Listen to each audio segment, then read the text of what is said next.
안녕하십니까. 네, 오늘 가치지향의 정신으로서 사랑, 그 두 번째 소주제, 사랑의 힘으로 배려입니다. 번뇌가 끊일 수 없는 삶의 질곡 속에서 갈피를 잡기 어려운 순간, 어루만지듯 다가오는 배려는 연인의 마음에 오랫동안 잊히지 않는 소중한 기억이 됩니다. 냉정하게 말해서 저작거리의 평범한 연인들에게 기대할 수 있는 헌신에는 한계가 있겠죠. 반면에 배려는 좀 다릅니다. 연인들은 사랑의 힘으로 일상적 배려의 습관을 키울 수 있습니다. 대단한 배려가 아니라도 좋습니다. 그저 소소한 배려라도 많을수록 좋겠죠. 때로는 아주 소소한 배려라도 연인들에게 커다란 감동을 줄 수도 있고요. 하물며 번뇌가 끊일 새 없는 삶의 질곡 속에서 갈피를 잡기 어려운 순간, 어루만지듯 다가오는 배려는 연인의 마음에 오랫동안 잊히지 않는 소중한 기억이 됩니다. 미국 작가 오헬리가 1906년에 발표한 단편 크리스마스 선물을 생각해 보세요.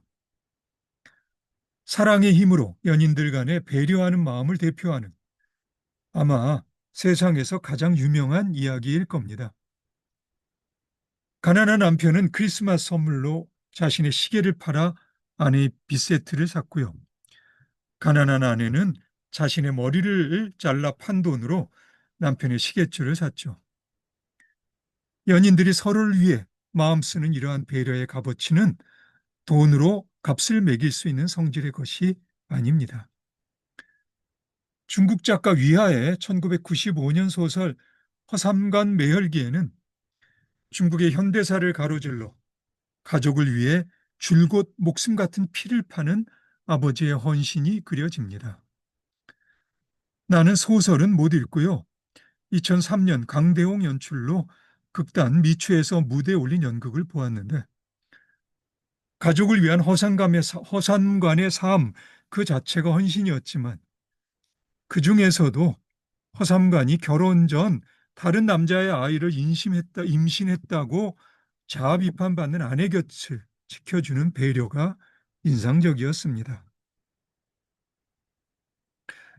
1960년대 중국의 무산개그 문화 대혁명, 줄여서 문화혁명 시절, 소위 서슬푸른 인민재판 이름으로 동네 사람들이 던지는 돌멩이를 맞았는지까지는 기억이 나지 않지만 어쨌든 목에 자아 비판의 개 목걸이를 차고 비난의 관역이 되었던 허삼관의 아내로서는 옆에 묵묵히 함께 서 있어 주던 남편의 모습은 오랫동안 마음에 품을 만한 소중한 기억이었겠죠.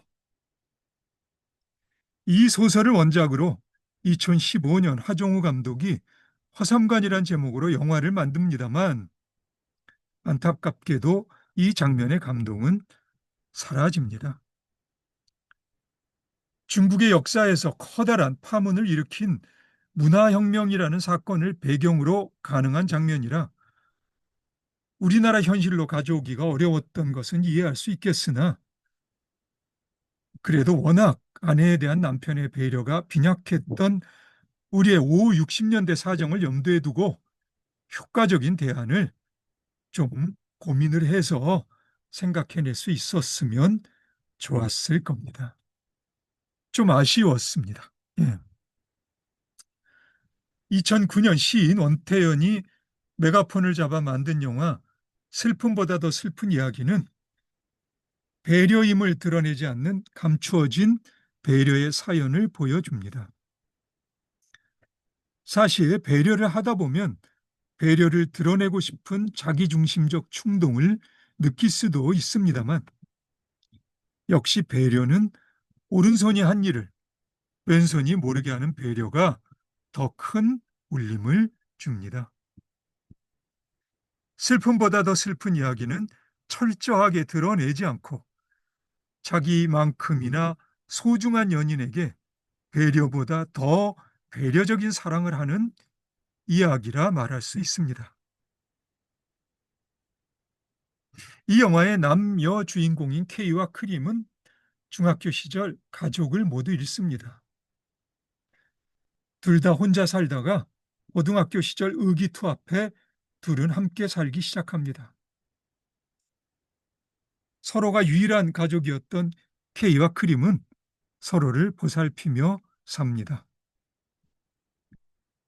그러다가 둘은 자연스럽게 서로에 대한 사랑의 감정을 느끼게 되죠. 하지만 안타깝게도 K가 암으로 시한부 판정을 받게 됩니다. 아버지의 유전병이었어요.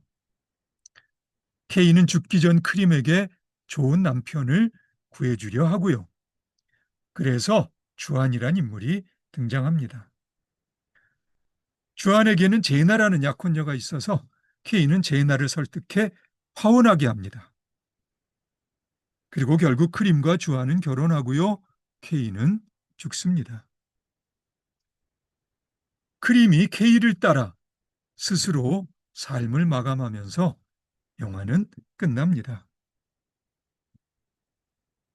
사실 크림은 K의 병을 알고 있었습니다. 왜 K가 그렇게 서둘러서 자기를 주한과 결혼시키려는지도 알고 있었어요. 자신의 결혼으로 K가 마음 편히 눈을 감을 수 있게 하려는 의도 하나로 크림은 주한과 결혼한 것입니다. 그렇게 보면 슬픔보다 더 슬픈 이야기는 앞에서 다루었던 헌신에 관한 소챕터에도 어울리는 영화라 할 수 있습니다. 양방향적 헌신이며 K로 인해 슬펐던 마음이 크림으로 인해 더 슬퍼집니다. 그런데 이 영화에는 K와 크림 말고도 주한과 제나라는 인물들이 등장하죠. 주한과 제나는 약혼했다 파혼하는데 K의 사정이 제나를 설득했기 때문이기도 하지만 사실 둘은 서로에게 별다른 애정을 느끼지 못하는 걸로 보입니다. 일단 필요에 의해 쇼윈도 부부 정도로 결혼을 생각한 것 같아요.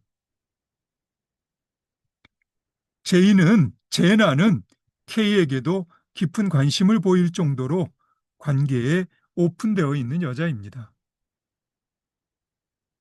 문제는 주안입니다. 솔직히 크림이 결혼 직후 죽음으로 K를 따라갈 때 그럼 주안은 어떻게 하라고? 라는 생각이 들었던 게 사실입니다. 물론 주안 또한 K의 사정을 알고 있었습니다. 그리고 크림이 K를 사랑하고 있는 것도 눈치챈 것 같고요. 그럼에도 주안이 크림을 사랑하게 되고 크림의 뜻을 따라주는 것이 자신이 할 수 있는 사랑이라고 생각해서 주안은 크림과 결혼한 것처럼 보입니다. 설마 결혼을 하자마자 크림이 스스로 삶을 포기하고 K의 뒤를 따라갈 줄까지는 짐작하지 못했다 하더라도, 예, 보통 사람으로서는 생각하기 힘든 배려이죠. 그렇지만 아무리 그렇다고 해도 적어도 나로서는 주안의 배려가 K와 크림의 상호 헌신에 묻혀버린 느낌이었습니다. 시선을 달리한 영화의 중복적 구성에도 불구하고 말이죠. 심지어 좀 가혹하기는 해도 관객을 울리려고 작정한 영화에서 주안이란 인물은 일종의 소독으로 이용된 역할이었나 싶을 정도였습니다.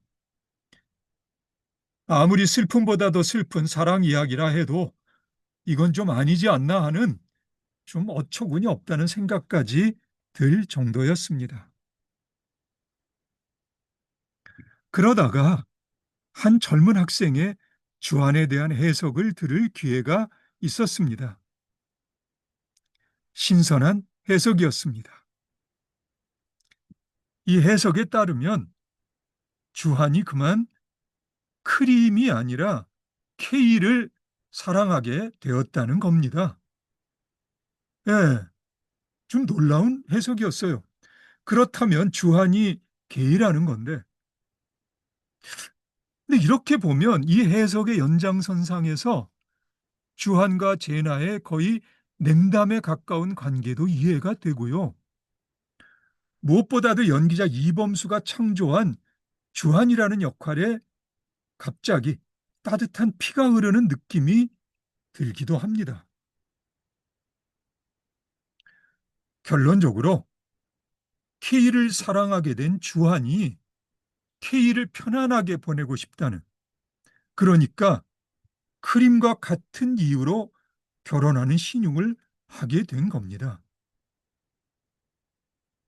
이 해석의 설득력은 영화의 거의 끝부분, 웨딩드레스와 턱시도를 입고 K와 크림이 함께 있는 모습을 주한이 쇼윈도 창밖에서 바라볼 때 주한의 시선에 있습니다. 주한은 크림을 보고 있었을까요? 아니면 K를 보고 있었을까요? 궁금하시면 여러분이 직접 보시고 판단하셔도 좋을 듯 싶습니다. 나에게는 상투적인 멜로가 중학생 감수성의 시인 원태연을 새롭게 자리매김하게 하는 고유한 작가주의 작품으로 이 영화가 차원 이동하는 순간이었습니다.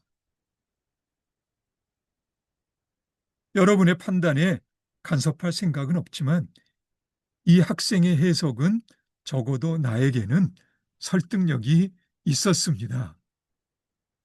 예, 슬픔보다 더 슬픈 이야기의 실제 주인공은 주한이었던 겁니다.